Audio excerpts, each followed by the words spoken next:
തളിപ്പറമ്പിൽ യു.ഡി.എഫിന് ചരിത്ര വിജയമാണ് ഉണ്ടായിട്ടുള്ളത്. യു.ഡി.എഫ് പിന്തുണക്കുന്ന സ്വതന്ത്ര സ്ഥാനാർത്ഥിയായിട്ടാണ് ഞാൻ മത്സരിച്ചത്. ആ വിജയത്തിനു വേണ്ടി പ്രവർത്തിച്ചത് യു.ഡി.എഫിന്റെ ഉശിരുള്ള പ്രവർത്തകന്മാരായിരുന്നു. ചുരുങ്ങിയ സമയം മാത്രമാണ് തെരഞ്ഞെടുപ്പ് പ്രവർത്തനം നമുക്ക് ലഭിച്ചിരുന്നെങ്കിലും എല്ലാവരും അഹോരാത്രം പ്രവർത്തിച്ചതിന്റെ ഫലമായിട്ടുള്ള ഒരു തെരഞ്ഞെടുപ്പ് റിസൾട്ടാണ് തളിപ്പറമ്പിലുണ്ടായത്. CPM-നകത്ത് നിലനിൽക്കുന്ന ജനാധിപത്യ വിരുദ്ധ നടപടിക്കെതിരെ, കുടുംബാധിപത്യത്തിനും അതുമൂലം ഉണ്ടാകുന്ന അഴിമതിക്കും എതിരെയിട്ടുള്ള ശക്തമായ പ്രതികരണമാണ് തളിപ്പറമ്പിലെ മണ്ഡലത്തിൽ ഉണ്ടായിട്ടുള്ളത്. ഇതിൽ നിന്ന് പാഠം പഠിക്കാൻ CPM തയ്യാറാകുമോ എന്നാണ് ജനങ്ങൾ ചോദിക്കുന്ന ചോദ്യം. ഇന്ന് കേരളത്തിലെ തെരഞ്ഞെടുപ്പ് ഫലം പരിശോധിച്ചാൽ കാണാൻ വേണ്ടി കഴിയും. 10 വർഷക്കാലം ഭരിച്ച ഇടത് ജനാധിപത്യ മുന്നണിക്ക് കനത്ത തിരിച്ചടിയാണ് ഉണ്ടായിട്ടുള്ളത്.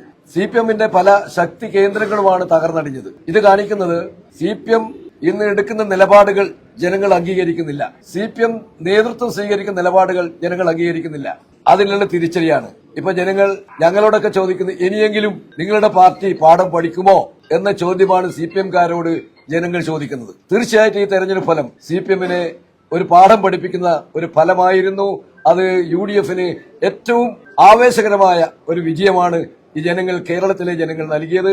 തളിപ്പറമ്പിലെ ജനങ്ങൾ തീർത്തും വിശേഷിച്ചും CPM-ന്റെ കോട്ടയായിട്ടുള്ള തളിപ്പറമ്പിലെ കേന്ദ്രങ്ങളിലെല്ലാം ആ പാർട്ടിക്കെതിരായ ജനവികാരമാണ് പ്രകടമായിട്ടുള്ളത്. ആ ജനവികാരം തീർച്ചയായിട്ടും ഇവിടെ CPM-നെ തിരുത്തിക്കുന്നതിന് പ്രയോജനപ്പെടുമെങ്കിൽ ആ പാർട്ടിക്ക് രക്ഷയുണ്ടാവും. അല്ലെങ്കിൽ ആ പാർട്ടി ബംഗാളിന്റെ മാതൃകയിലേക്ക് ഇവിടുത്തെ കേരളത്തിലെ CPM-ഉം തകർന്നടിയും എന്ന കാര്യത്തിൽ യാതൊരു സംശയമില്ല. തിരുത്താൻ തയ്യാറുണ്ടോ എന്ന ചോദ്യമാണ് ഈ കേരളത്തിലെ ജനങ്ങൾ CPM-നോട് ചോദിച്ചിട്ടുള്ളത്.